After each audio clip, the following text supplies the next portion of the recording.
So நம்ம பின்னை மாற்றியாச்சு. இதில் ஏற்கனவே வீடியோவில் வந்து சார்ஜ் பின்னு லூஸாக இருக்குதுன்னு சொல்லியிருந்தோம்.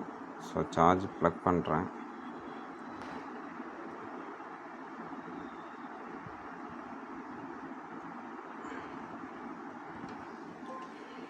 ஸோ பாருங்கள்,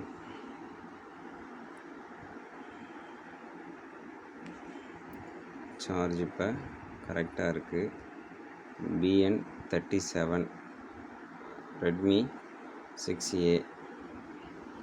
ஓகே, Redmi 6Aவில் வந்து சார்ஜிங் கம்ப்ளைண்ட்டை நம்ம வந்து பார்த்துருப்போம். ஓகே,